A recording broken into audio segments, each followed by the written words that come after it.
All right, we're recording. Today is June 5, 6 p.m. We have the family group is going to join in about a half hour. They emailed me, so I think we'll be pretty full. So anyway, welcome to the last class. This should be a good class. We're very appreciative of you coming to Giving University. And Giving University, in many ways, you get into things you'd never imagine. It can take you down really cool paths, and it can take you down some things that are maybe a little more interesting. So anyway, it's great to have you guys here, and I'm excited for you to go on trips. We have so many people that go through our classes and then they don't do any trips. And really, we want you out there, and we want you to help us donate the funding we provide, and help us learn about the people you see, and also have a good time. So anyway, we encourage highly for everybody to go on trips. But the good thing is you got $1,000 you got $1,000. Let me see what this is. This might be, let me mute myself real quick.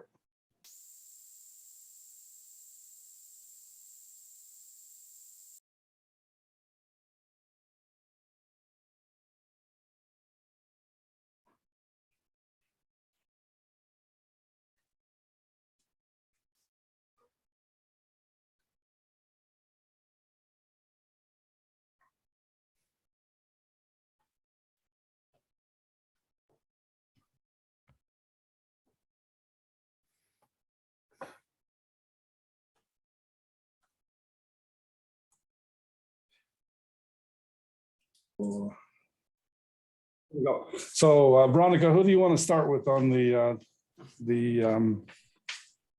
grants? Who do I want to, let's have Ashlyn go. Okay, Ashley, go ahead. All right. And then Veronica Were you will kind able of to pull up my my tax form, or did you want to pull that up? I No, could you send can you a just, copy. yeah, you can just tell us about it. We're not going to do them tonight because everybody knows it by now. Okay.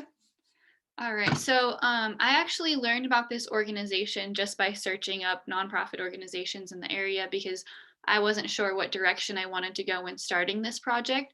So the one I found was called Miracle Babies, and it kind of spoke to my heart because this nonprofit organization focuses on helping families with babies that are in the NICU, the neonatal intensive care unit, in hospitals in San Diego.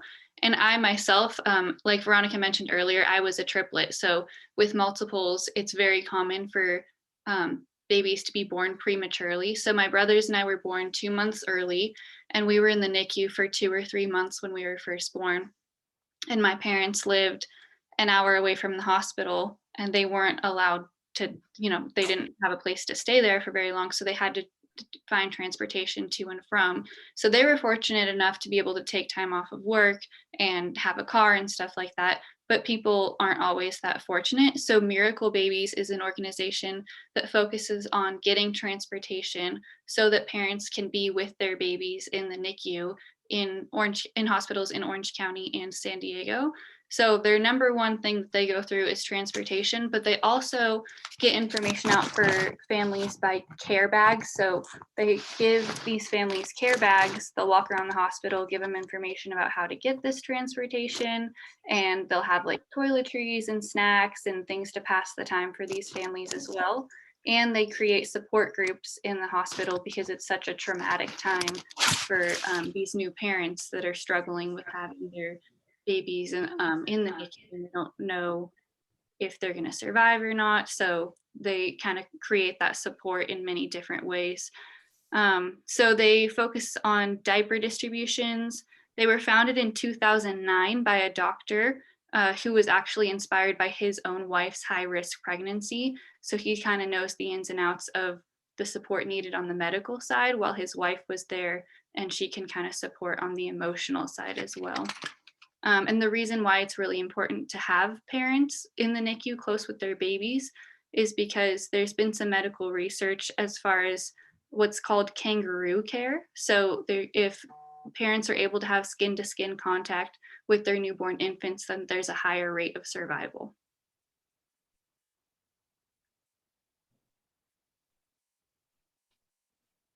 That was very good. How did they do on our score sheet, 990 score sheet?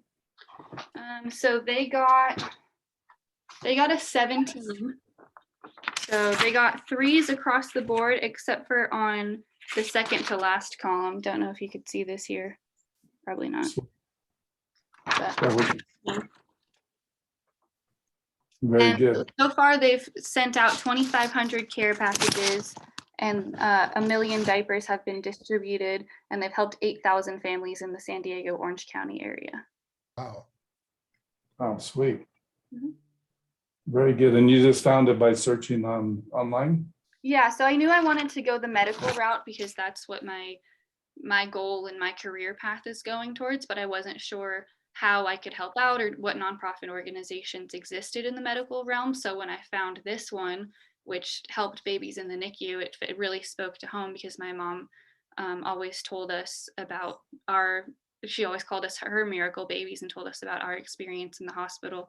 She actually gave me this picture, if you guys want to see. This is my brothers and I. It's a little bit of a glare. I know it's hard to see, but.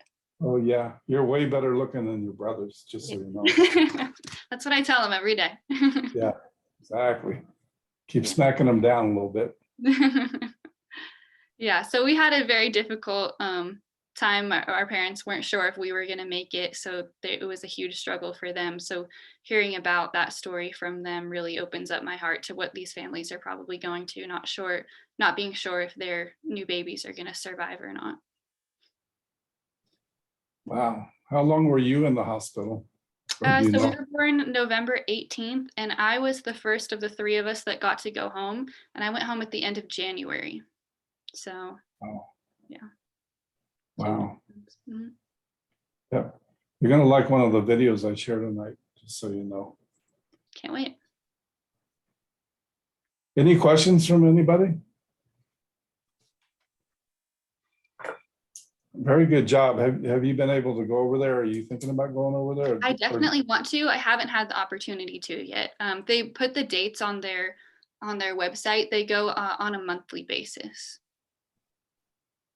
They let people see it on a monthly basis? Yeah, so they go into the hospitals and they distribute care packages. So that's like one way that I could actually volunteer my time rather than, I think they just have a designated transportation service, which I wouldn't be able to help out with, but I could be more hands-on if I went during that one monthly day that they go in person. Very good. Sweet. All right. Any other questions? Veronica, who's next? Thank you, Ashlyn. Tyler, have you gone? Have you presented? I have not yet. No. Okay, are you ready? Yeah, I can do it. Okay, awesome. Let's have you start. Okay. All right. So the organization that I chose, it's called The Road Home.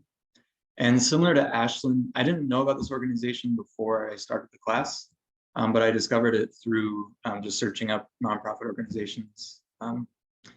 And so The Road Home, it actually wasn't always called this.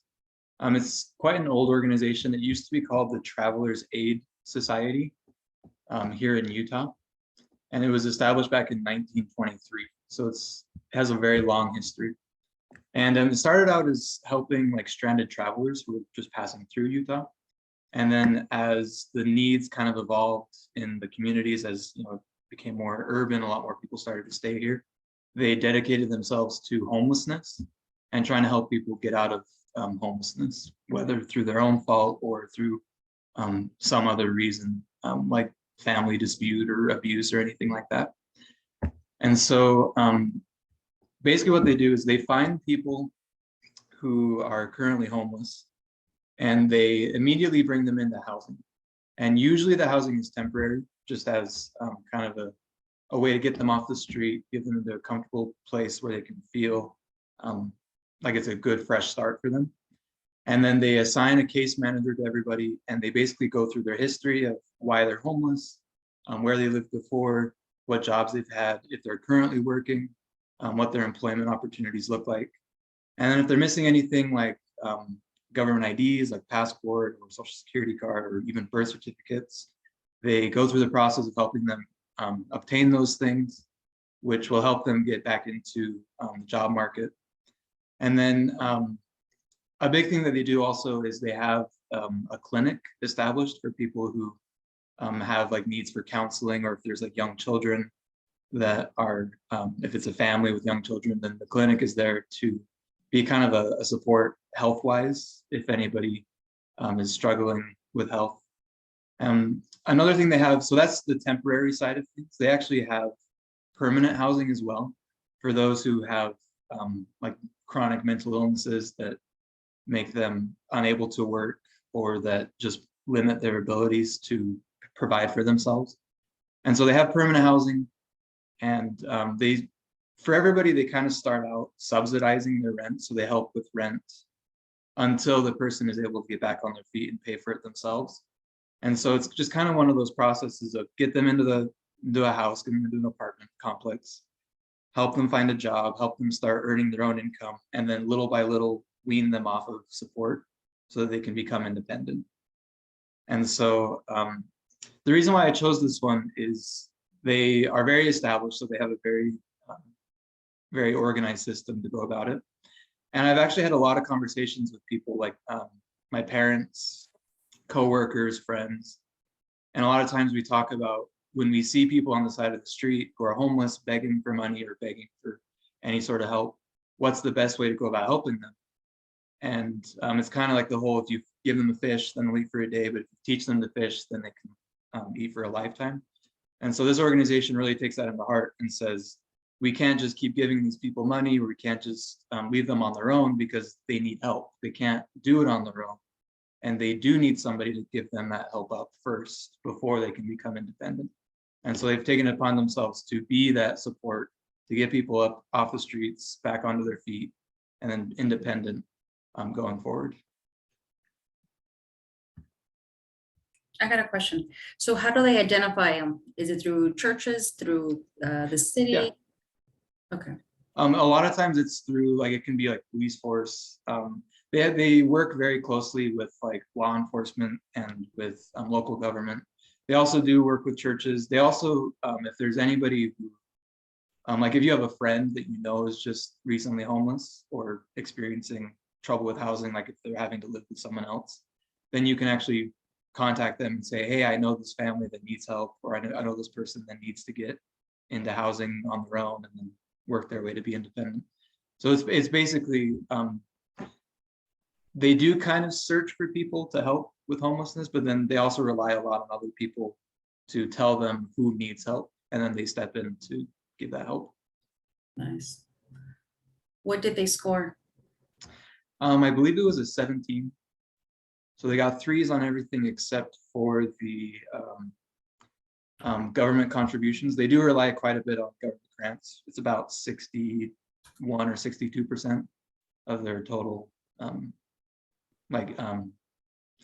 They do have a lot of donations, and a lot of the donations are actually like clothing or furniture or appliances, simple things like that. But they do rely a lot on government grants to pay for their programs. Okay. Any questions, anyone? I don't necessarily have a question, but I really just hearing Ashlyn and Tyler share the organizations that they research is really eye-opening, because I remember before I took more of a passive role in contribution and that sort of thing, but to see the level of intentionality that they didn't know these organizations, and yet to take what they've learned and apply it and go and seek out organizations that actually resonated with them, it speaks volumes. Because lots of times, you know, you go through the checkout line at Best Buy, they might have a charity you donate some money for, Roundup, and I'm like, yeah, Roundup, and I have no idea where it's going. And so just hearing you guys' presentations tonight just reminded me about being an intentional giver and contributing to something that really resonates with me. So thanks for sharing, both of you.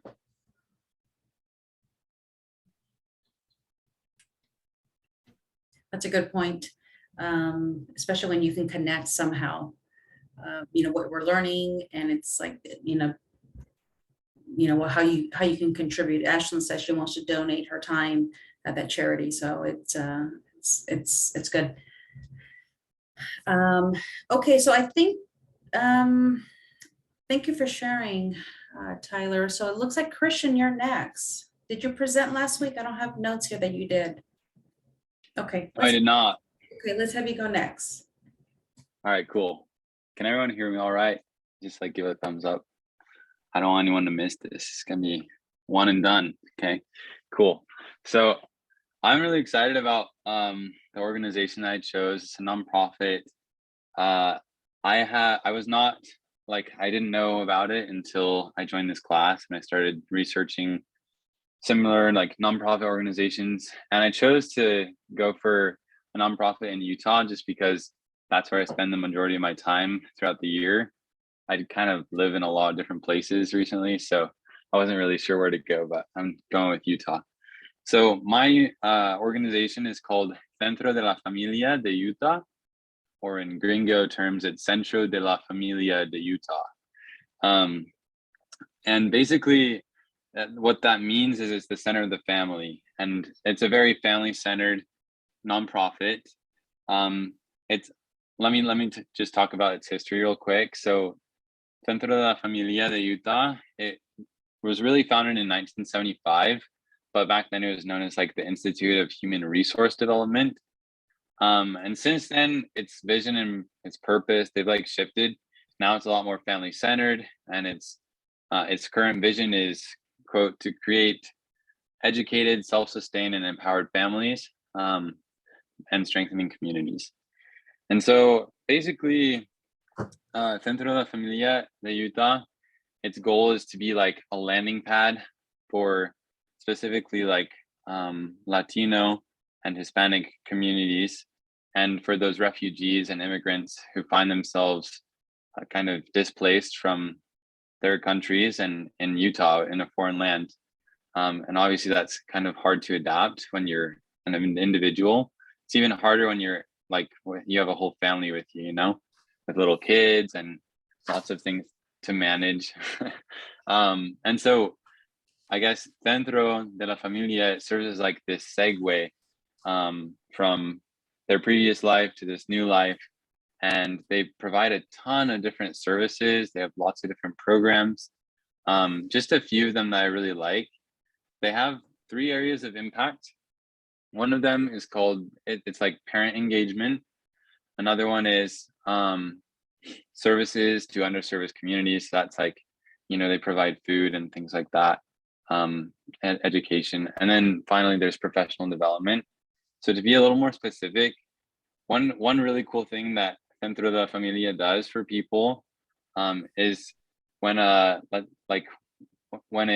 refugee family arrives at Utah, through Centro, they're able to enroll their kids in a program called Head Start that is specifically with Centro. You can find it on their website.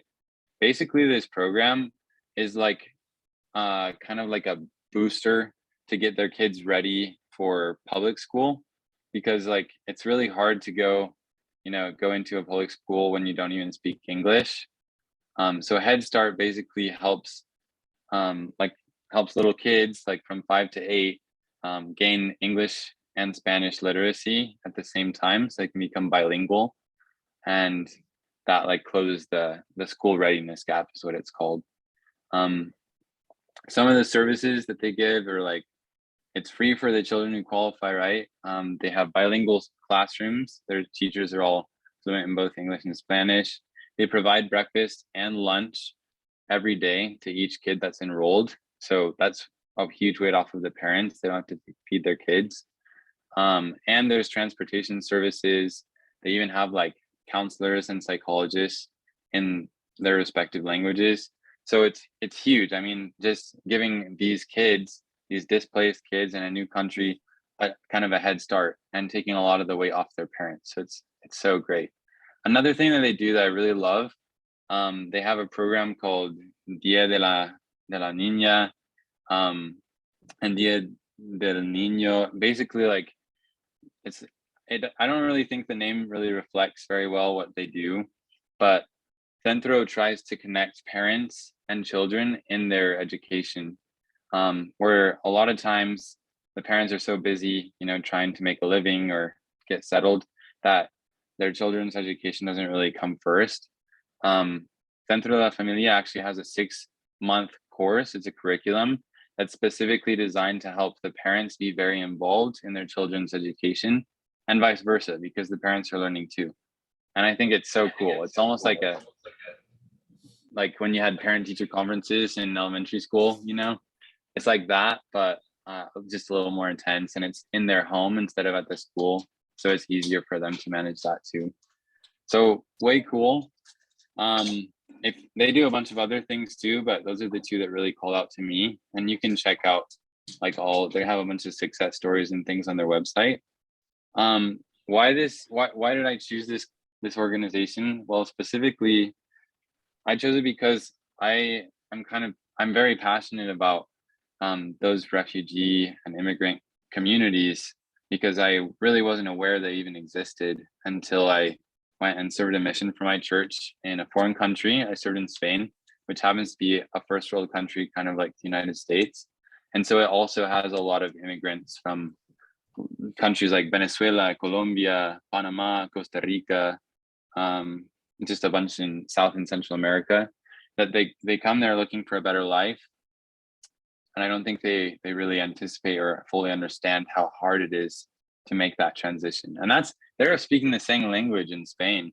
Imagine coming here, to a different country where they speak a different language and trying to make a living and provide for your family and get your kids' education. So I was constantly exposed to people like that. And I learned to love them, and I taught them. And so now that I'm back here in America, I want to do my best, do my part to help them out, help, because they're not just in Spain. There's lots of refugee and displaced people that are struggling here too. And now that I speak both languages, I feel like I have a part to play. I almost have a responsibility to help these people out, to help them and their kids to adapt, so that they can, like I said, so I can be part of that landing pad, that segue from their old life to a new life, and make that transition a lot less rocky. And so my plans to get involved, like I said, I wasn't involved previously, but something that's really cool about Centro is that it's very well established, and they actually have a number of internships that are available through Centro. And since I'm a college student, I'm always looking for internships anyways, right? I'm a psychology and Spanish studies double major. And so I actually found one that suits me perfectly. It's a psychology internship where I could potentially be helping, new immigrant families and their kids with, psychological trauma and things like that, in Spanish, even because they're looking for bilingual students who are able to do those internships. So really cool. I didn't even know, like I said before this class, I didn't even know that organization existed. Now I'm aware of it, and I have plans to, act on what I learned and maybe contribute in a big way. Are you fluent in Spanish? Sí. Just wanna double check. Thank you. What do they score? So they scored a 15, which says it is unlikely to be approved.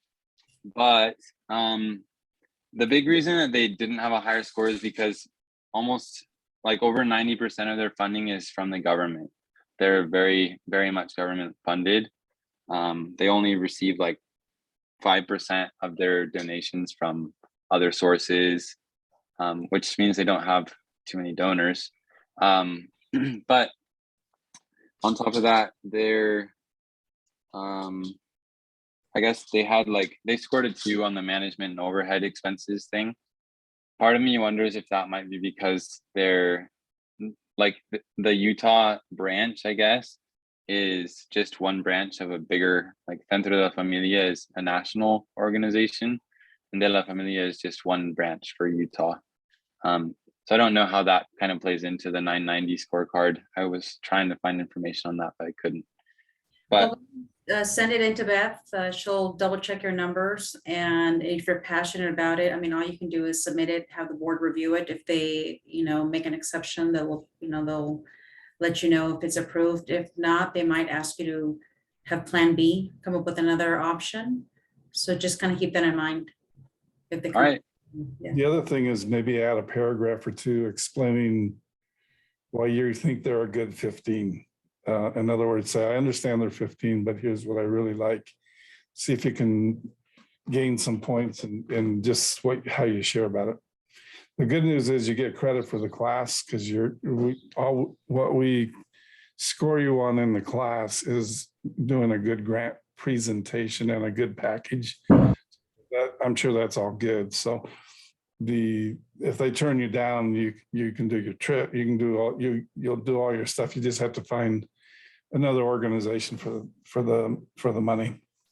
okay, no worries. Do you guys have any We'll questions? tell them you're a good guy. Thank you. Christian, I had a question. Go for it, Kayla. When you went to Spain and you were saying you were helping and you didn't realize that they had as many immigrants and refugees as the United States. Remember that movie we watched about Haiti? And Yeah.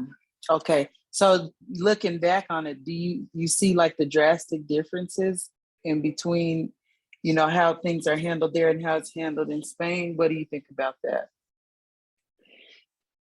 How things are handled here and in Spain? How things are handled in like Haiti. Like, in Haiti, they kept giving the people rice to make, so they wouldn't have to grow their own, things like that. Yeah.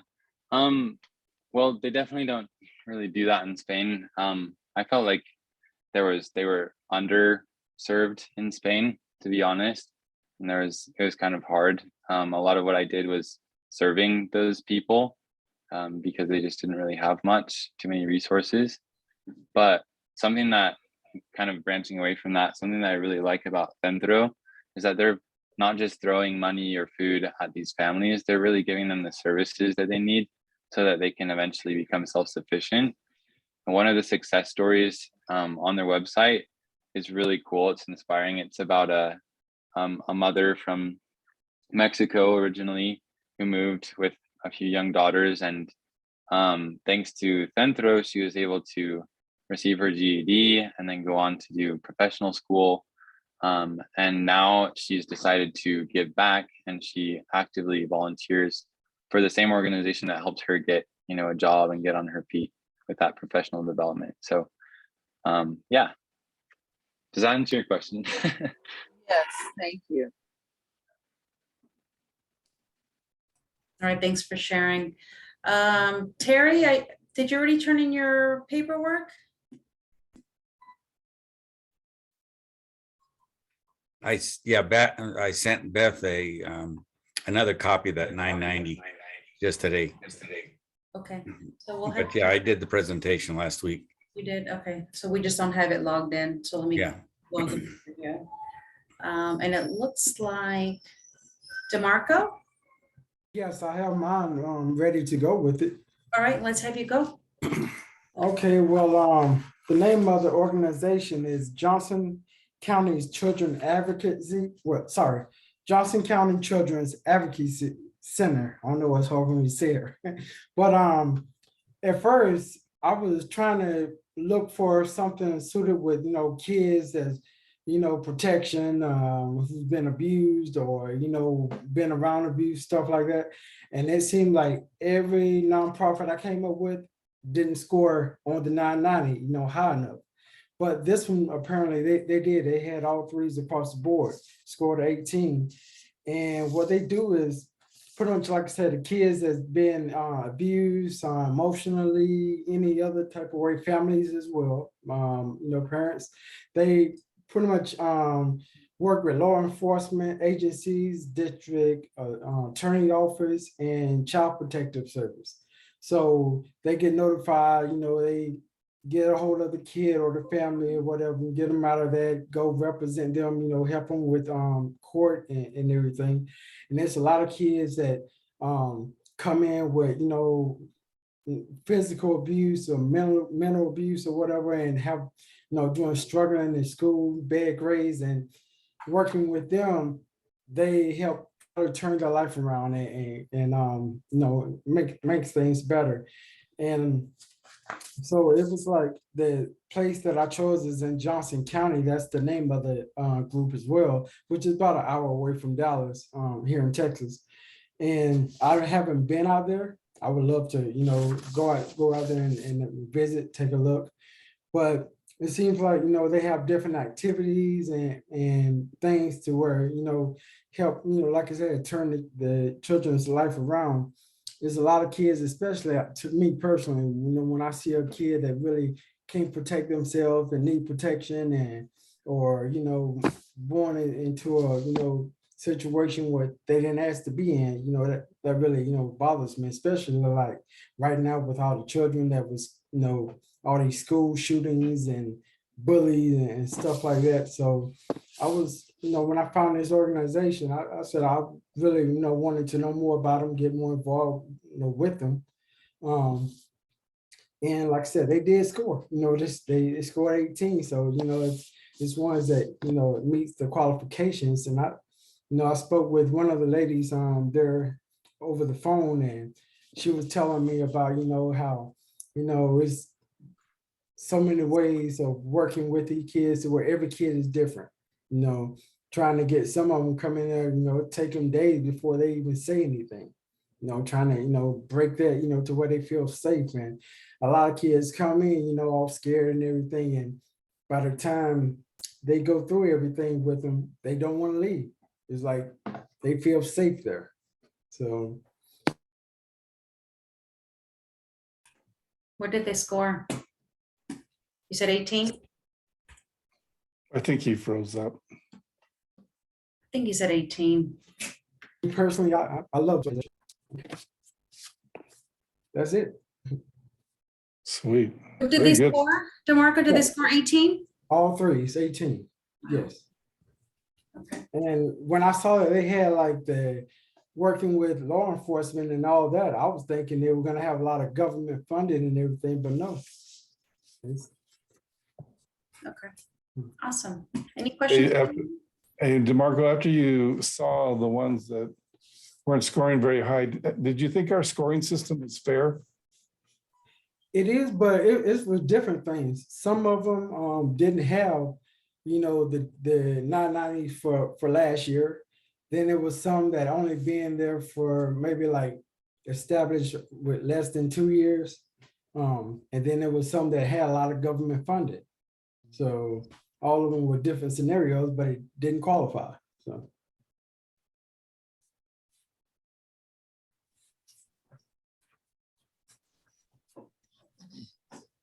Okay, thank you for sharing.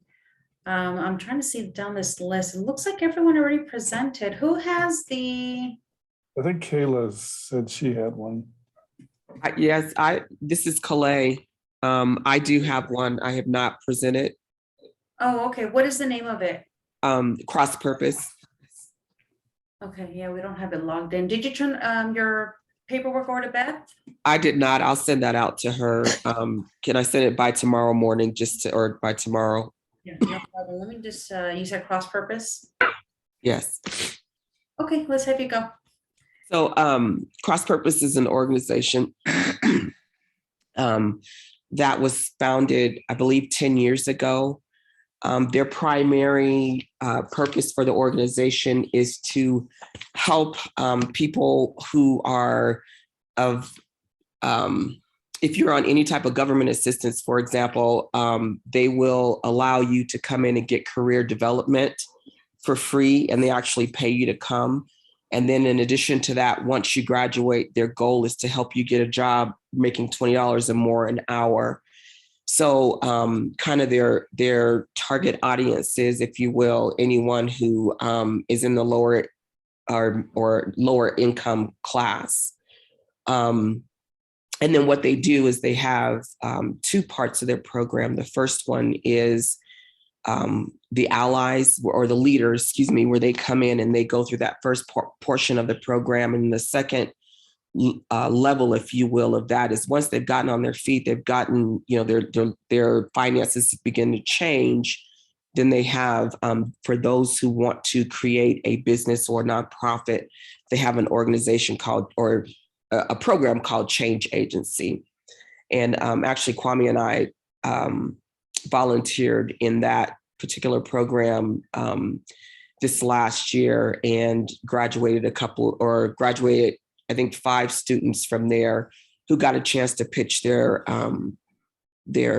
businesses and nonprofit, to what they call a dolphin night, which is very similar to Shark Tank. And it was beautiful to see, and it was life-changing just to see the level of impact that it made in these folks' lives. So far from the program, they've graduated 612 people. And so that's basically the impact. But imagine graduating 612 people who were on some type of governmental assistance, on food stamps, on Medicaid, on welfare, anything that has to do with government assistance, but making an impact on 612 families. And that's exactly what they did. And what we're seeing now is that there's some multi-generational stuff going on, because the parents are getting on their feet and then turn around, and the children are getting on their feet and then turn around. And so there's just a beautiful ripple effect that's happening where lives are being impacted. The last thing I'll say about this organization is that the pitch night that we had, some of the stories that came out were just beautiful.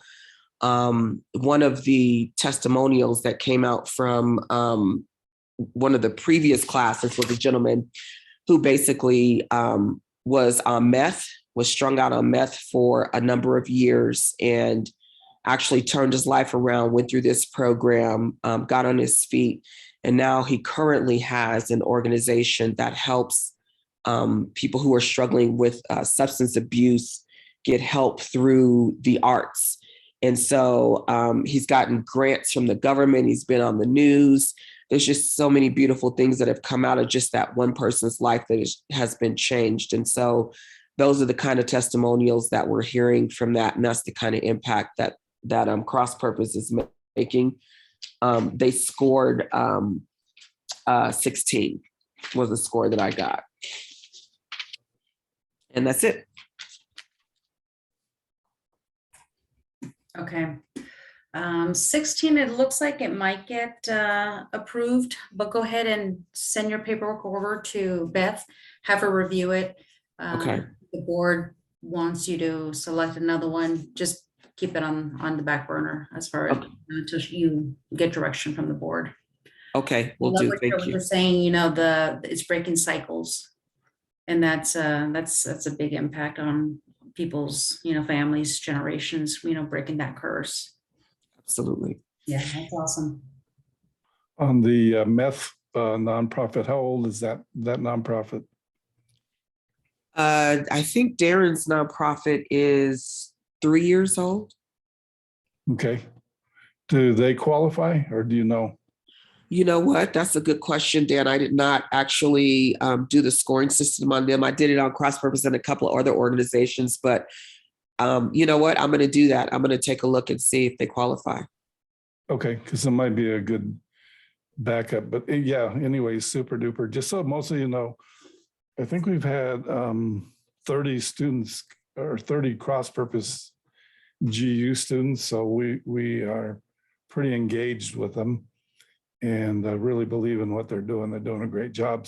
One thing you may run into, if we've done a lot of these grants to Cross Purpose, sometimes they may want you to do a second one just to spread it out a little bit. But Darren's, if it qualifies, it might be good. Okay, thank you. Very nice. Okay, so it looks like Kayla. Okay, so I did mine on the Struggle of Love Foundation. And so they're a foundation that they're in Marbella, Colorado. And so they have like mental health services. They give, like when the pandemic hit, every Tuesday and Thursday, you can get really good fresh fruits and vegetables, not like stuff that you get from other food banks, the real good stuff from them. They have like the sports programs for the children. And then if the children participate in the sports program throughout the year, they have to do a total of 30 hours of community service to give back to their community.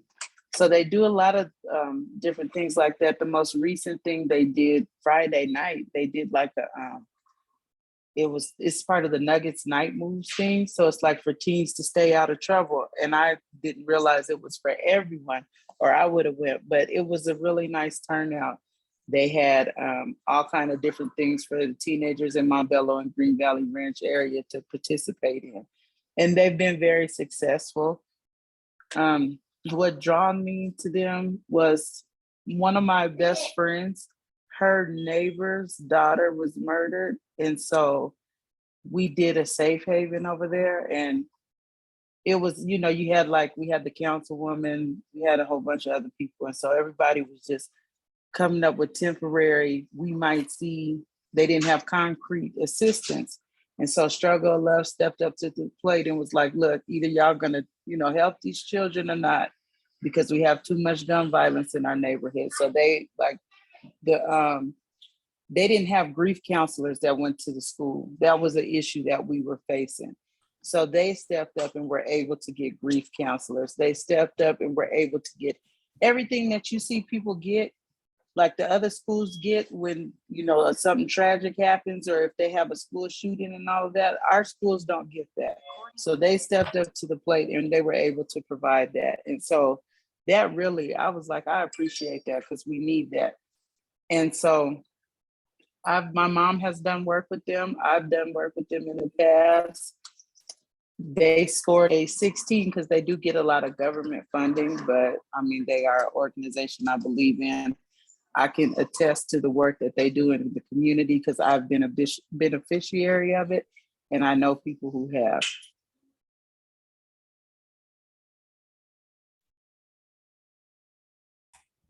Okay. When you turn in your paperwork, did you already turn in your paperwork over to Beth? Yes, I did. Okay, it looks like she might have, already received it. Same thing with the 16 points. If she comes back with wanting you to do another one, just look into maybe a second option, but go ahead and, wait to hear back from her. Okay. All right, it looks like we are pretty much done. Did Ben present last week? I didn't. I'm happy to present if you'd like. Ben, it looks like you're the last one. Great. Okay, do you have time? Or well, actually, I want to make time for you. Yeah. Yeah, let's have you present. It looks like it's Woman of the World. That's right. Okay, let's have you go. Do you want me to share a PowerPoint that I prepared, or just talk about it? Talk about it, a summary, why you picked them, what do they score? So we can kind of get an idea of this organization. Let me bring up my materials real quick. Sorry. Okay.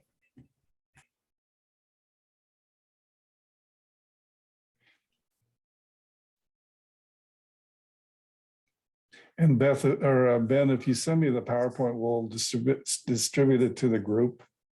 It's just that we're a little squeezed on time, but because you did the work, I'd like to share it with everybody. I think I sent it a few weeks ago, Dan, to you and Beth. So if you need me to send it again, I can. Well, especially to me, because I'll never find it. Okay. Beth and Veronica keep track of all this stuff. I'm just the pretty face. Okay. All right. So my group is called Women of the World, and they're here in Salt Lake City, Utah. Their mission, can you mute that? I'm getting major echo, sorry.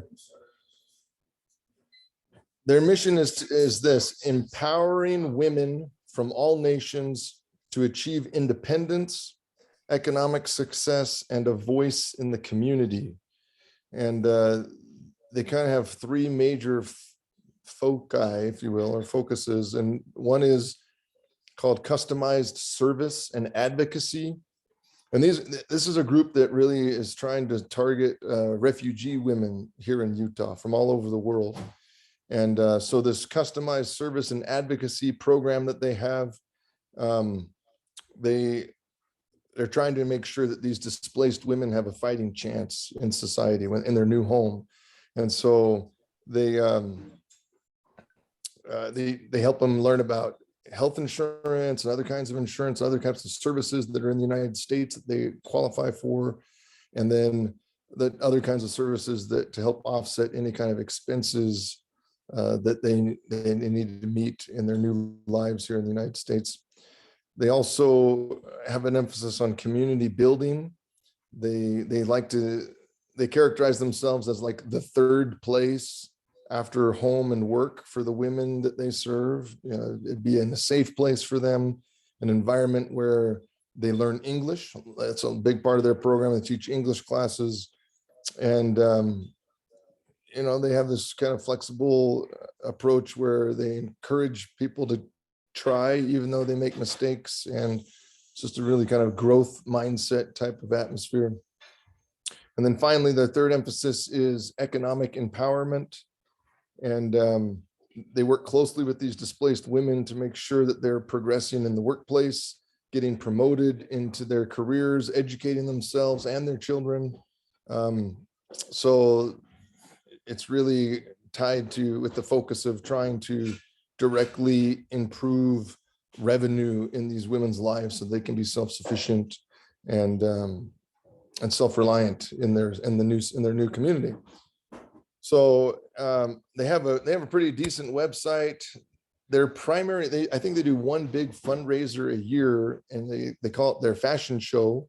And there's some wonderful little video vignettes on their website that have some of these women that they've helped talk about briefly who they are and how this organization has helped them. But their fashion show is they invite some of the people they're helping to dress up in the traditional clothing of their country that they've come from.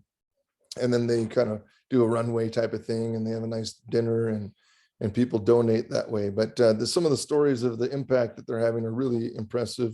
A lot of these displaced women are coming here either as widows or their husbands are still left in the countries where they came from.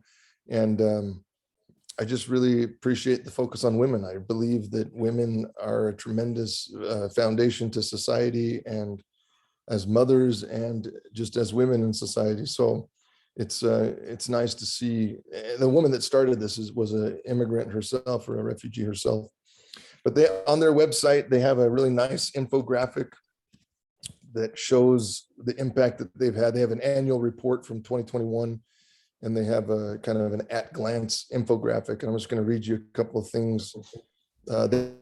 They've grown in their staff this year. Last year, 2021, they added 3 new staff members. They've had over 1,000 clients that they say impacted 1,000 clients in 2021. Added 116 new clients to their base in 2021, and rewarded 12 scholarships for women that are going into school here. And let's see what else. 759 volunteer hours they logged, and $230,000 of savings that they've accrued for their clients through their programs. And they calculate $1.1 million of annual earnings increase in education benefit for the women that they've been serving by helping them get into careers, promoted, get into college, and things like that. So in terms of their scores, does someone have the 990 form that I sent, or do I need to send that again? If you sent it in, we have it somewhere. Do you remember what the score was? Yeah, it was. Well, let me bring it up here. I've got it. Okay. Sorry, I've got to open up the file.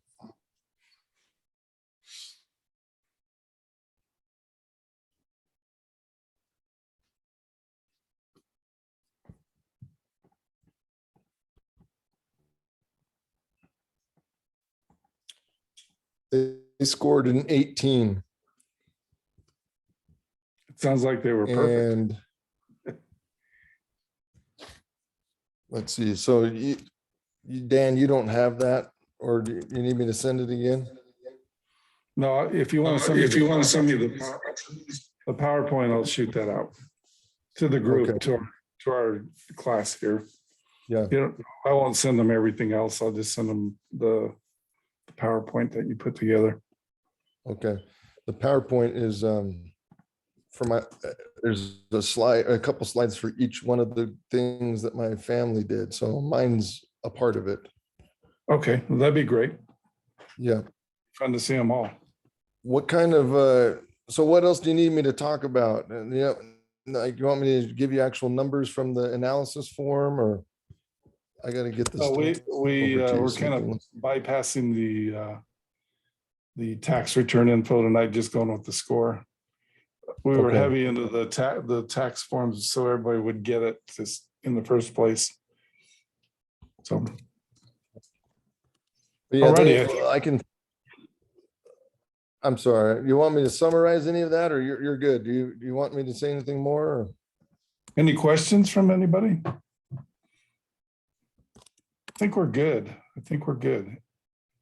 And it's Great. really cool that you got a slideshow or a PowerPoint with all of your family's stuff. So that'll be fun to look at.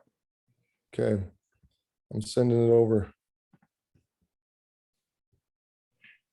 I think that's everybody then, right? I think that, yeah, that's Monica? everyone. Thank you for sharing, everyone. If you have not sent your paperwork over to Beth, just make sure you send that out so we can at least give you your final score on the class. But everything's been logged in.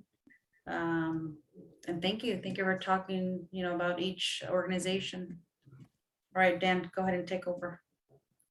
Okay, so we'll zip through this. I'll skip certain parts because I want to try to end on time. I really respect people's time, and listening to the grants is really the best use of our time because it's kind of sharing everybody's little journey on like learning about nonprofits and finding new ones, finding ones that don't score very good.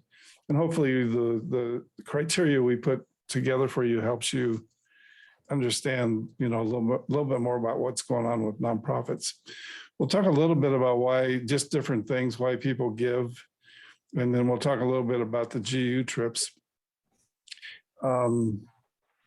Maybe just answer or shout out for me. Why do people give? Maybe a couple of you can give me your thoughts on that. Terry, what do you think?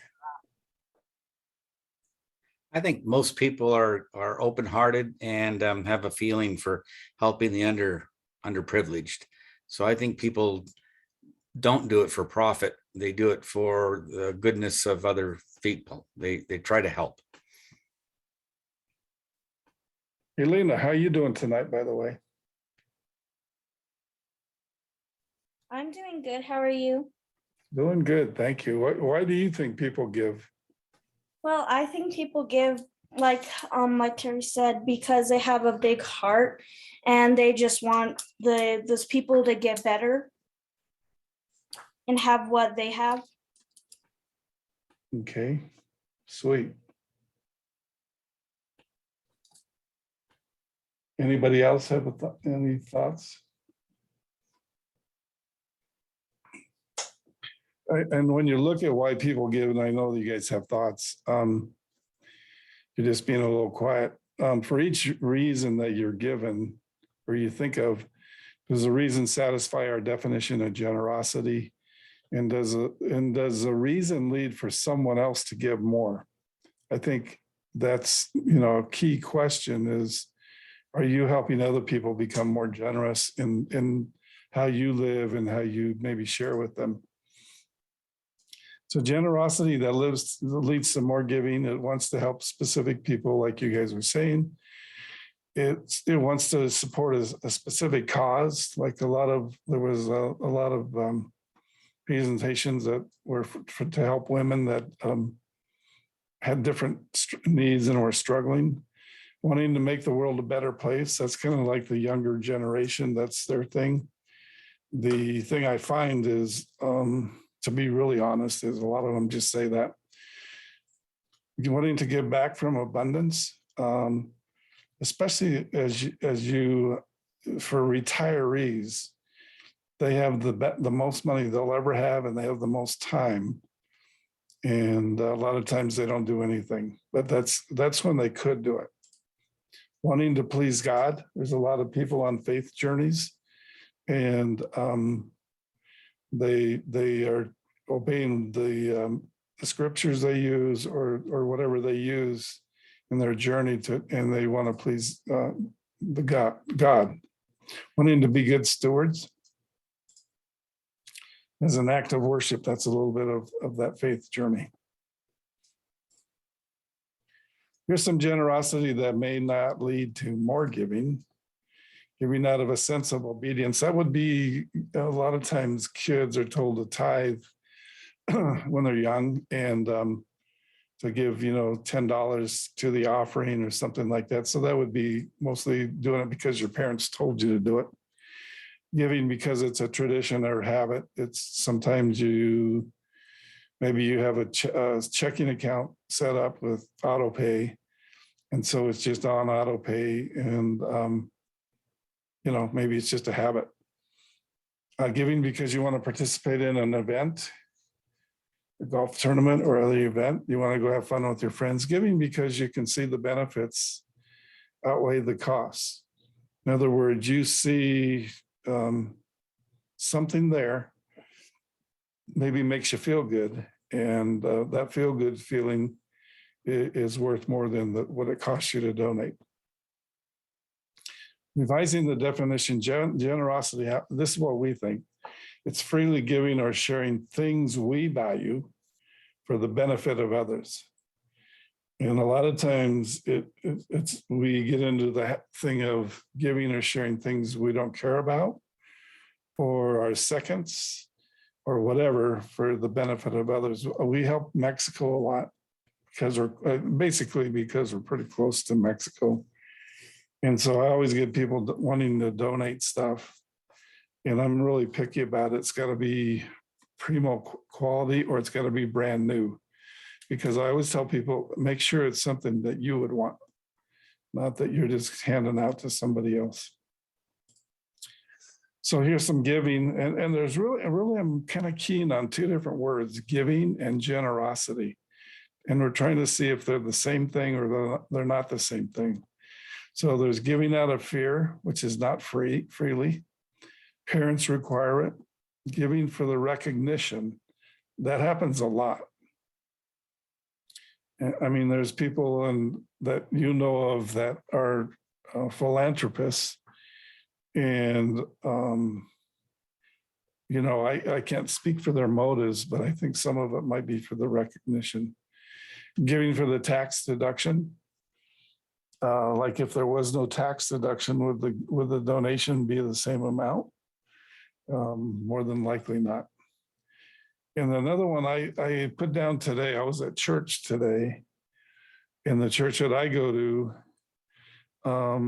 that church doesn't know what anybody gives. They use an outside organization to take in the funding so that the staff, the pastor, the pastors don't have any idea who's given what. Because a lot of times in churches, especially maybe smaller churches, there's a little bit of trade-off for sometimes stuff people want because they give a lot of money. So I call that giving for power, for control. So giving, why should we try to change our motivation? Like, what does it matter if we give and it's just out of habit or it's something we really want to do? Sometimes giving will give you negative emotions or feelings and might hinder your desire to continue giving. I work in a company and we have 450 employees, and I basically pester a lot of people to go to Giving University, but the amount of success I have is rather low. It's like maybe 5%, maybe not even that high. And so it just tells me that there's a lot of negative feelings about about generosity and giving. Everybody will tell me how generous they are, of course, but you know, I deal in reality and what's really going on out there. And I think a lot of us know people where it's the same way. I can sense with this group, basically I'm preaching to the choir in a lot of ways, because I think a lot of you are already generous. But a lot of times we can sense, you know, some of the differences in how we feel and then maybe how our friends or families feel. If giving to a specific organization leads to negative feelings, is that a signal to look for a different organization? And I think the answer is yes. And we've given you a tool to help you find that organization that's doing maybe the same thing. I think Alina was looking for one to help homeless, and she lives in the Denver area. And the one that she liked, I think it was really scoring not very high, or it wasn't new or something. But the good thing about what we do with GuideStar is you can find other organizations that maybe do the same thing that you didn't know about. Giving, should we try to change our motivation? Continue. Discuss how it might be possible to move from being negatively motivated to positively motivated. How could you do that? Jameson, what do you think? I'm going to pick on a couple of you. So I caught James. I woke Jameson up, I think. I'm just kidding you, Jameson. What do you think would move somebody from being negative to positive? I think having a good experience or something. Okay, like, that's a really yeah, like if you like go into a situation thinking this happened to me before, like I go into a situation like, oh, this is gonna suck, or like I'm wasting my time here, like what am I doing? And then I go in and I have like a lot of fun or like learn something new, and then it changes my opinion on it. So yeah, a good experience would help, I feel like. Yeah, so it sounds like what you're saying is you try something different, or you try something in spite of the fact you think it'll suck. It's like, you know, sometimes in life we just got to do stuff. Try it, especially if we know it's the right thing to do. It's good to go out and test the waters on doing something else. I did something yesterday myself, and I wasn't all that excited about doing it. It was, you know, for a widow, and you know, once I actually followed through and did it, and it was something I don't usually do, it was very, very good for my soul, because I found out a lot, and I found out a lot of need. And so that, you know, that helped me move into a more positive mood. Tyler, what do you think? I think people need to be smacked in the face. Smacked around, okay? Yeah. Another way What of I mean doing by it. that is they have to be exposed to it. I know we talked a lot in previous classes about like a bubble that people put themselves in. You really have to pop that bubble, and seeing poverty or seeing people in need, seeing all the hurt around you can really motivate you to compassion. And so I think you have to be smacked in the face with seeing the pain of other people. That's really good. I like the way you put that. And you know, that's what our trips are, really. And we went to Cambodia, and you know, we think we got poverty here and problems here. You know, it smacks you in the face. Africa's, you know, the same, you know, anywhere you go, that's kind of desperate. That was a good answer. Thank you. Ashlyn, what about you? Yeah, I agree. Before Tyler said something, I was definitely thinking the word exposure, because we have an innate feeling as humans when we see somebody struggling right in front of us, it's really hard to not be motivated to help them. But when we're in our own little world and we don't have that exposure, that's when we kind of don't have that positive reinforcement. Man, we got some smart students, Veronica. Okay, so that's a couple ways to do it. From the now, is there such thing as bad giving? That's a good question because we talk about attitude. From the person that's getting the gift or the giving or the recipient, from their point of view, regardless of how bad the motivation is or it sucks or whatever, there's still a benefit to the recipient. So if let's say you give somebody, they're really down and they're, it's just their life's horrible. And then let's just say their wash machine breaks. So you kind of feel like, oh, I guess I'll help them. So no matter if your $500 is given with great joy or just thinking, why can't they do better in life or something, the recipient still gets the $500. It's better to give for all the wrong reasons than not to give at all. And it's easier to learn the right reasons than to convert from selfishness to generosity. And we don't say this much in here, but there's a lot of selfishness out there. I mean, the fact that I can't get people in GU just tells me that they're just living in their own little worlds. And I know it's tough. And I know sometimes people are sinking and have a tough time swimming, but a little bit of this is to break out of just the funk that you get in. The quote is, the point is this: whoever sows sparingly will also reap sparingly. If you're believe in the Bible, I think there's the story of the widow. She gave like 5 cents. And for her, that was sowing bountifully because she didn't have money. So that lady, whoever sows bountifully will also reap bountifully. Each one must give as he has decided in his heart, not reluctant or under compulsion, for God loves a cheerful giver. So your heart it needs to be good. That's really the bottom line. In fact, when the pastor shared today,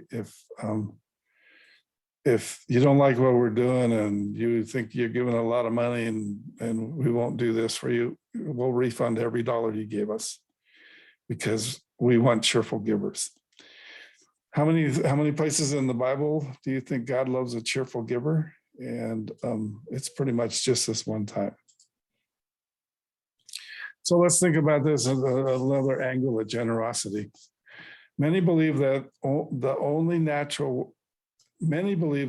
the natural world exists and that everything has been produced only by natural processes. Well, what does that mean? It means that everything in the universe is the result of cosmic dust in a blender, a big bang of space, time, matter, and energy. In other words, it's all random. And what is that called? Or what is that person called? That belief, or what is that belief called? Anybody? Is that the Big Bang Theory? That's the Big Bang Theory. And who has that view? Aren't they called the atheists? Okay, the atheists, agnostics. Darwinists have that same view, don't they? What's that? Darwinists, don't they have that same view? Darwinists, okay. I think they're atheists also. New Age movement. New Age movement, okay. In other words, it's all random. No, nothing that's anything but random. But how does, the question we ask, and we're not trying to convert anybody or push anybody into any particular belief, but the question you have to ask is, how does cosmic dust in a blender produce moral values and duties like love, kindness, tolerance, justice, mercy, and generosity? How does randomness produce all that? Doesn't. Why does generosity even exist? Many believe that matter and energy organize itself into chemicals. Now, this is another level. It's not quite so random. Many believe that matter and energy organize itself into chemicals, which formed into cells, which formed into animals, which formed into humans. It's called evolution. But if humans are nothing more than advanced animals, where did their moral values and duties come from? In other words, are we any different than animals? So if, for example, if a lion kills a zebra, it doesn't murder the zebra. So why is it murder when if one human being kills another human being? If a mother bird feeds her chicks, it doesn't mean she is being generous. Yet why do people give money to feed the poor whom they've never met far away on another continent? Or I forget who said they went on a mission. I think it was Tyler. You know, what motivates Tyler to go over and help people that he doesn't know? And maybe he raised some funds for them, and maybe he's trying to help them out. What motivates, what is the motivation? Where did that come from? Why do moral values, what is good or bad, and moral duties, what is right or wrong, universally exist among people, but not among animals? It's because we're different. In a minute, you're going to watch a short video that addresses these questions. It is based off of following logical arguments. If God does not exist, objective moral values and duties do not exist. But objective moral values and duties do exist. Like they do exist. It's like in Texas, in that horrible crime against the kids. You know, all of a sudden there's morals everywhere. Everybody wants to pray. Everybody wants priests and pastors, and the morality just shoots way up the chart. We don't like God at all until that kind of stuff happens, and then either we blame him or we pray or we have a moment of silence or this, that, and the other thing. So there's all kinds of moral values that show up in tragic events like that. Therefore, God does exist is what it's what we think it proves. In other words, if there is no God, then where did generosity come from? The Bible says, for God so loved the world that he gave his one and only son in the New Testament. Does generosity exist because God exists and is entirely generous? Is he the source, or is there another reason that can better explain it? But remember, our goal in this class is not to preach, provide answers, or make assertions about generosity, but we just simply want to ask questions and explore these together. I'm going to send this to you in the email. This is a clip from Schindler's List. I think that's the name of the movie. And it really deals with morality and why is there morality or is there not morality? And it's a really nice clip. I just don't have time tonight because we're a bit late. So we're going to look a little bit more at the faith-based perspective of generosity and some of the faith-based historical perspectives. So there's a thing called tithing, and tithing was pretty much practiced in the Old Testament, and it was to take care of the Levites, who were the priests, and it was to cover their living expenses. It was a tenth of their income, and there are many other tithes. Some of them went as high as 23%. But the question is, was tithing affirmed in the New Testament by Jesus? And here's a couple of scriptures that really kind of lay out the difference between giving and generosity. Woe to you, scribes and Pharisees, hypocrites, for you tithe mint and dill and cumin, and have neglected the weightier matters of the law, justice, and mercy and faithfulness. These you ought to have done without neglecting the others. In other words, they were throwing their money in the basket, but they forgot about justice, mercy, and faithfulness, and they were just kind of faking it. They're just doing religion. What sorrow awaits you, teachers of religious laws, you Pharisees and hypocrites, for you are careful to tithe even the tiniest income from your herb gardens, but you ignore the more important aspects of the law: justice, mercy, and faith. You should tithe, yes, but do not neglect the more important things. In other words, your tithing doesn't make you a person of justice, mercy, and faith by itself. They were just basically legalists, and they would just count the pennies. Malachi from Malachi, it's an Old Testament book. Will a man rob God? Yet you rob me but you ask, how do we rob you? In tithes and offerings. You're under a curse, the whole nation of you, because you are robbing me. Bring the whole tithe into the storehouse that there may be food in my house. God had given the Israelites great blessing, and he gave them so much blessing that there was plenty of room for tithing. But basically, they just got greedy and kind of held on to it for themselves. Test me in this, says the Lord, and see if I won't throw over the floodgates of heaven and pour out so much blessing that you will not have enough room for it. This is a good scripture because, you know, we're all a little bit tightwaddy. Would like to hang on to that money, and what God is saying is, hey, test me and see what happens. See if I'm giving you the truth. Notice the progression: duty, then challenge, then reward. So here's some conclusions. There's evidence that the Israelis had a duty to give to the priests and less fortunate. Again, our definition of generosity includes the word freely and implying desire rather than obedience or duty. Therefore, generosity cannot be a duty, rather giving is a duty. Generosity is given from the heart. And that's kind of really where we take all this, is it's giving from your heart. Our owner, Steve, has a rocket, and I'm going to give you a copy of the slide so you can see it. But it's kind of a progression up from the basics of how we progress to become more generous. And we start with fear, and then we kind of learn about it. Then we have some emotions. Then it's a habit. Then we do it out of obedience. And then we have joy if we're growing in faith. So if we're growing in our generosity hearts, that's kind of the path that it takes. So a couple of questions is, how do we get involved in being generous?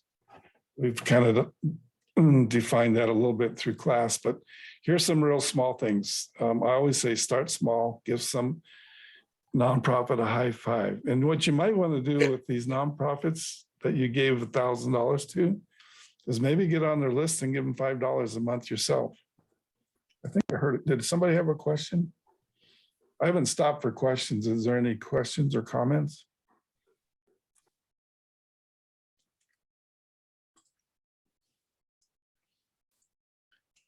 Let me go back to sharing. So start with that. Maybe the ones that you did the $1,000 grant for, and then up it to $10 a paycheck down the line. Maybe have two groups, or maybe double this group. Volunteer once a month where you're having fun. What are the things that you enjoy? You like to talk? Do you like to be active? Do you like admin work? Do you like to repair cars? Do you like to do computer work? There's something that you like to do. And so what we encourage people to do is volunteer somewhere where you can express that thing that you like. A church I used to go to would do company or community days where people could come in and they could get a haircut, they could get legal help, they could get things, they could get their car repaired. And so there's just a whole lot of ways that people could, volunteer and share. There's always seniors, there's kids, there's homeless, and there's a lot of other things that if you go to a church, that's there. But I know the excuse, what if I'm poor? Well, if you live in the United States, that's a good question, because you may not be poor. How poor are you really? And you can start small, like I just shared with you.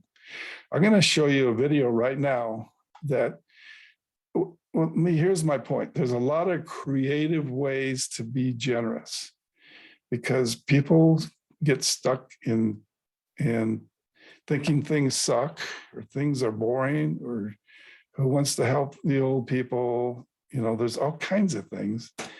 And I want to just show you 4 stories. I think that's really cool. So let me unshare real quick. Any questions while I figure out what I'm doing here? Okay, we're going to go to video clip.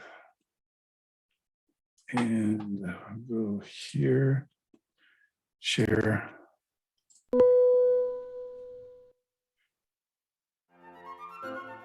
Can you guys hear the audio okay?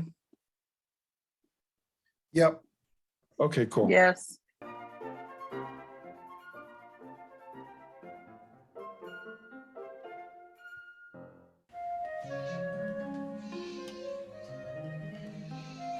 This is David Deutschman. This is David Deutschman. That's better. For the last 12 years, David has held over 1,200 babies at Scottish Rite Hospital. Hey David, when can I raise my voice? After the titles appear.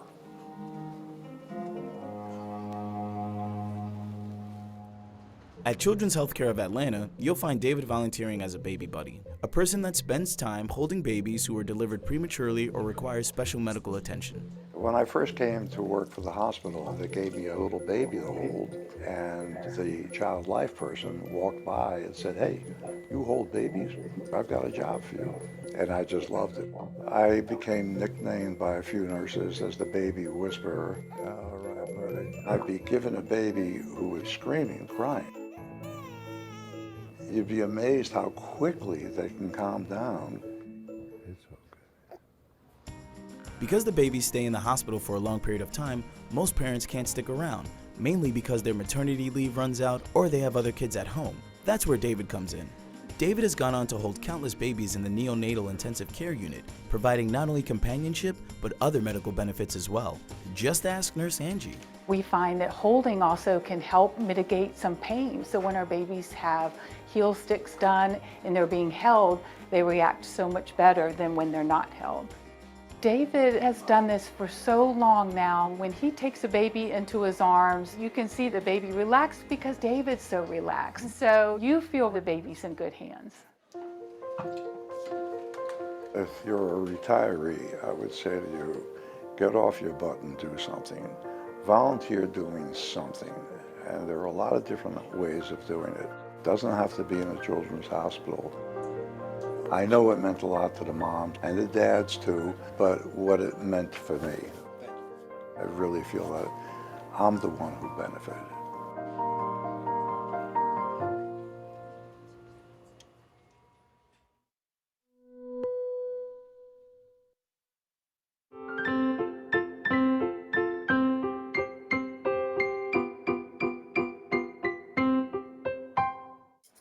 This is what it sounds like when 3,500 people are eating together.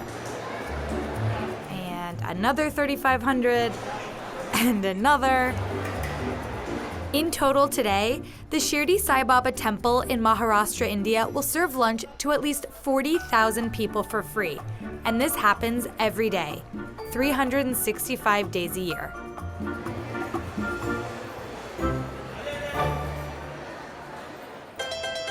The temple was built in 2008 around a specific philosophy by spiritual leader Sai Baba. बाबा ये चाहते थे कि हर एक आदमी को खाना मिलना चाहिए, प्यासा हो उसको पानी मिलना चाहिए. This is the man in charge. मेरा नाम संजय लक्ष्मण कुंभार है. मैं प्रसादालय में सुपरवाइजर की हैसियत से काम करता हूँ.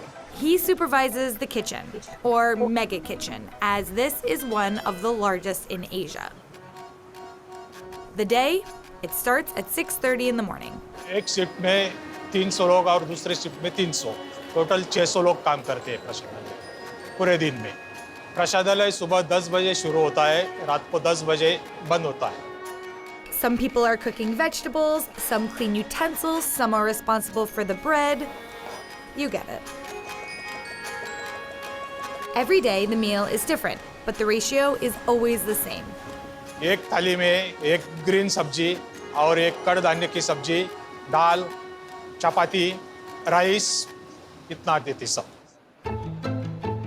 To make these plates for 40,000 people a day, it takes a lot of food. Here are the numbers.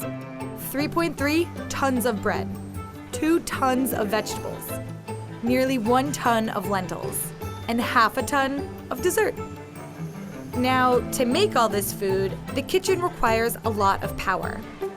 ये सबसे बड़ा एशिया में नंबर 2 का प्रोजेक्ट है सोलर का. The roof is covered in solar panels. So it's clear this temple's initiatives are something to be proud of.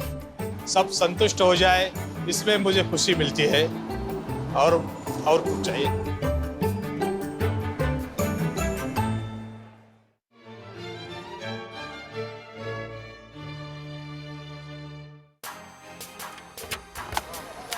Basically, anywhere there are people that want to be heard or want to get something off their chest, I bring Mobile Stew to them and give them the option to either record, spit some poetry, sing, rap, self-express really.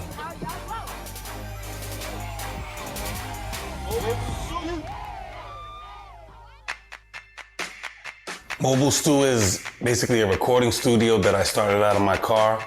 I was trying to solve a problem, and that problem was equal access to musical equipment or a recording studio. Young people from different neighborhoods can all access a studio because I bring Mobile Stew to the people. Yeah, we're going to the street right now. We're going to the hood.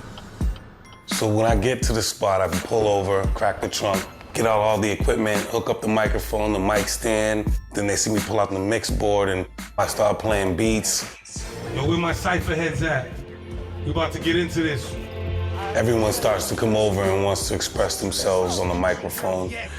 Boston on the map. Brand new beat, so it's a brand new flow.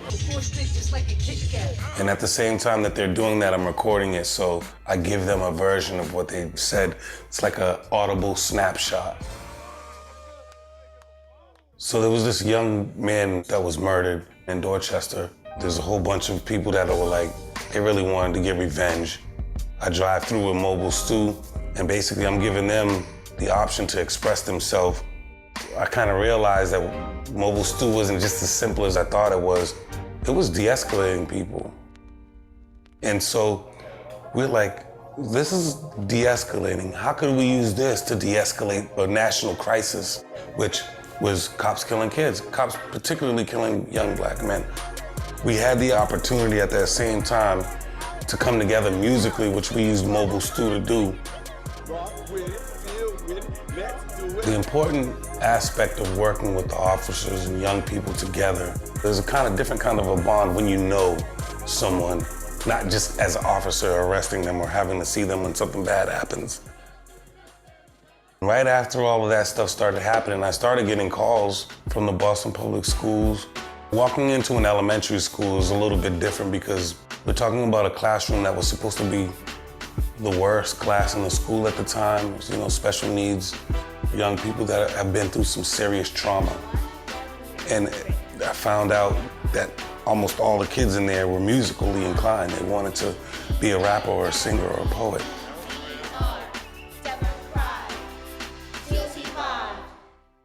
To see a young person excited about something good that they're doing and I get to provide that moment, that's what's gratifying to me. These guys deserve to have the opportunity to learn how to record. You know, they deserve the ability to express themselves. You got this ability to get yourself heard, even if it's just the whole neighborhood in that moment. It makes people feel like valued that something like that comes to them.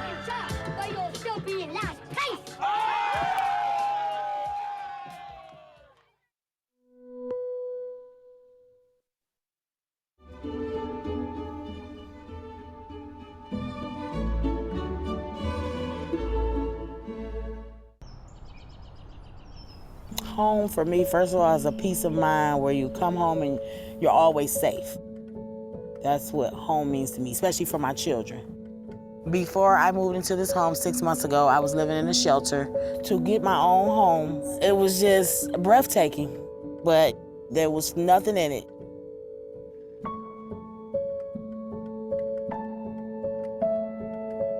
I'm Kristen Suey, and I'm a designer at Humble Design. Everything in this warehouse you see is donated. We work with homeless and domestic abuse shelters, with families that are moving out of those shelters and into homes. And a lot of times they have nothing but the clothes on their back. That's where we step in and we provide the furniture for them, but then we also go back and decorate and provide like those little details that make your house a home and makes it your home. Without our help, about 46% of families coming out of the shelter go right back in. With our help, that statistics goes down to 1%. I'm a direct care worker and I work with elder people. Before I lived in the shelter, the boyfriend that I was living with was emotionally and physically abusive to me. One day I woke up and I just said I wasn't taking that anymore. Today we met with Danielle and we just talked with her a little bit, found out about her backstory. It sounds like she has come out of the shelter and now has been in a house with basically no furniture. She has a few pieces, but no beds, no chairs, no table. So we talked with her a little bit about what she wants in her home. We went to the home and we took measurements and just walked through each room. What dinner looks at my house now, we all sit together, but we sit on the floor. The priorities was to have like silverware, bowls and spoons, things for us to eat out of, and bedding to put on the floor for us as we didn't have beds. When I first started here, I didn't realize that people were living this way. When you walk into a home that is completely empty and families are living there and have lived there for months, it's shocking because you don't think of it. But on that Friday when we reveal a house, I just love the energy from our volunteers to the families that are getting these, new homes really. I can't get enough of that feeling and that's why I've stayed here for so long. I know my kids are gonna be amazed because I haven't really told them what's going on. I just told them they was getting some beds, so they don't even know that the whole house is gonna be done. So I know they're gonna be astounded and happy. So it just makes me very happy. Oh, wow. Wow. Oh my God. It's like a magazine, ain't it? Went from zero to a miracle. I love y'all for this. I mean, this is amazing. It's just happiness to me to be able to walk into a home and have your friends and family there and you're able to just show them comfort and joy. That means a lot to me. And I hope that one day I can give back just what was given to me.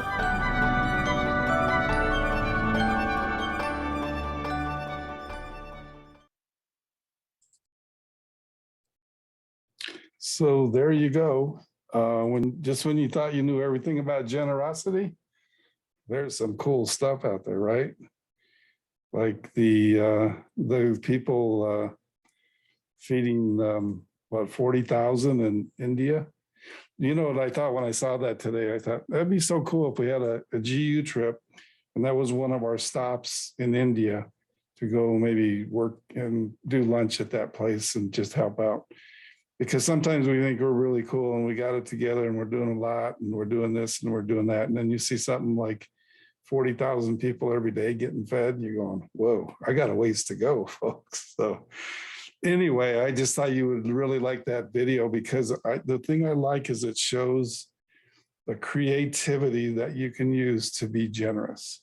You don't have to get stuck in something. There's just so many ways to do it. And you just saw, really 4 expressions of generosity in different ways. So the last thing on my, I got to share my slide. So the last thing on my list is you're now an ambassador for GU. So that means we want you to recruit students, of course. And, if each of you get us 5 students, that's 100 students. So I expect the best from you guys. You guys are the top class. So that's the least we can look forward from you.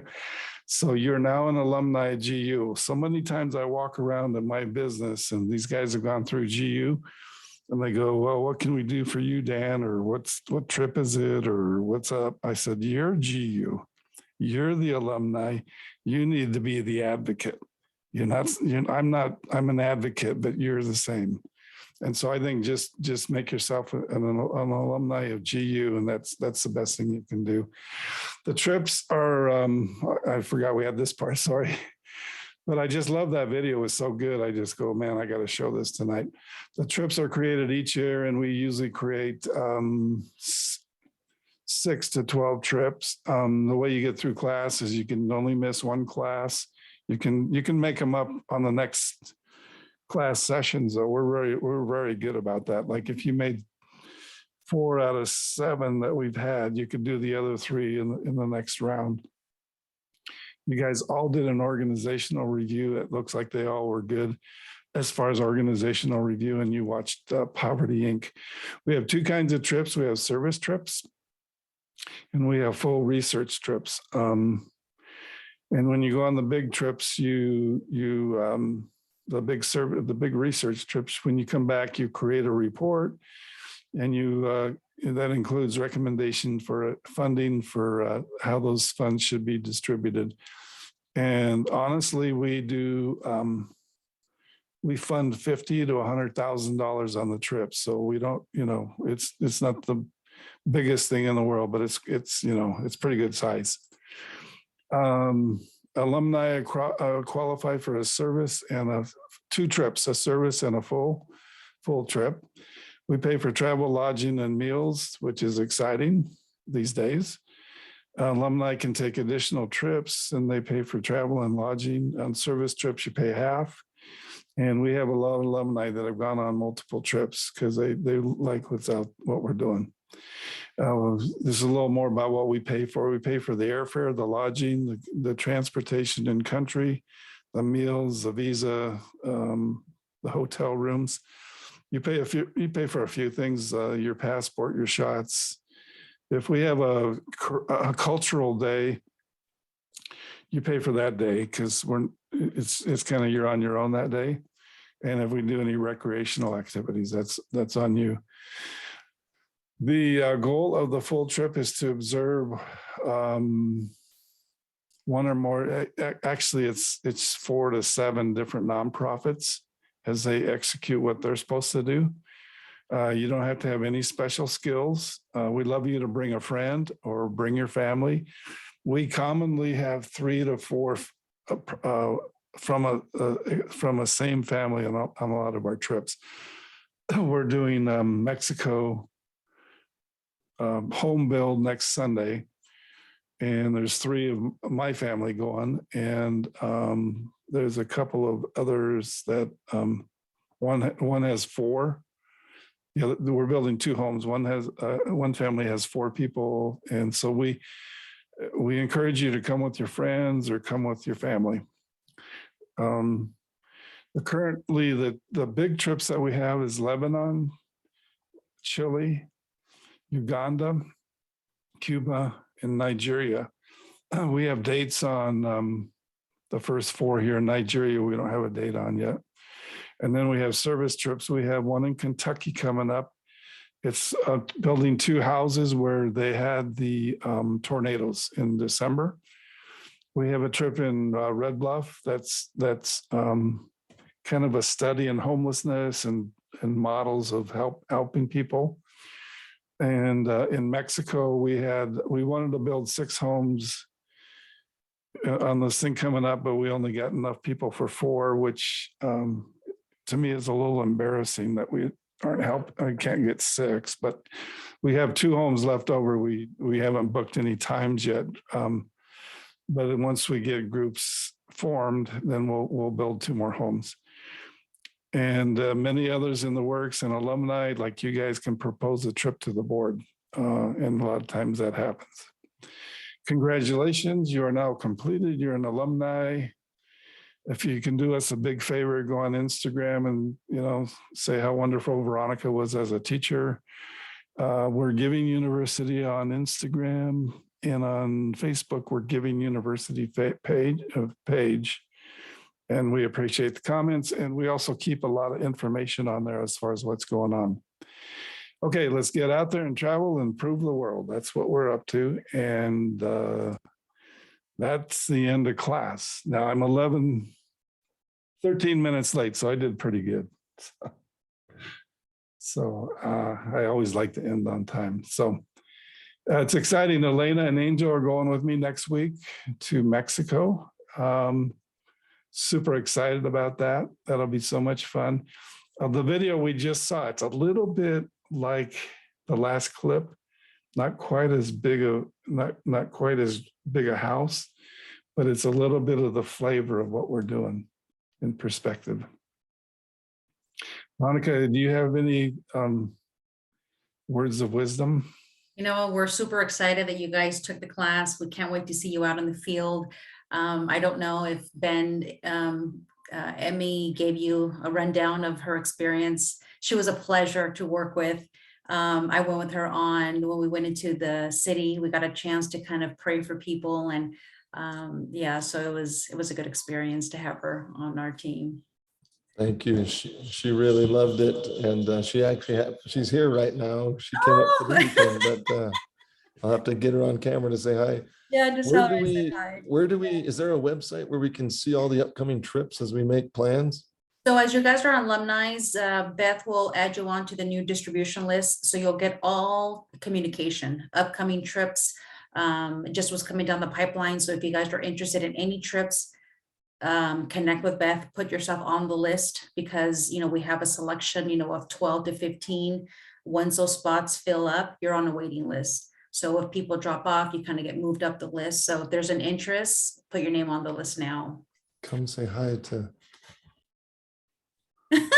I was just telling your dad about you. Good to see you. Oh, she's on mute. You're on mute, though. You're on mute. Oh, can you hear us now? Yeah. Okay, sorry. I was saying it's so good to see you.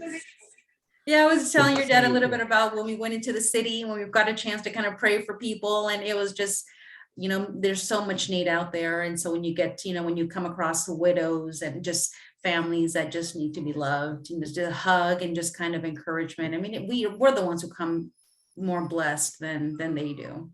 But it was a good experience. So I can't wait to guys, you know, for you guys to go on a big trip or even a service trip. We're here, you know, as another layer of resource for you guys. If you have any questions, let us know. We'd love to answer any questions. And this is it. You guys are done. Okay. I just got, I think this is my book, right? My photo book or something. You're gonna love I it. haven't opened it yet, so I'm excited. Super cool. Yeah, we on some of the trips you get a photo book. So I take bribes and all that good stuff. So Benjamin or Ben, you'd be happy to know I brought enough bail money to get Emmy out of jail. So it worked out.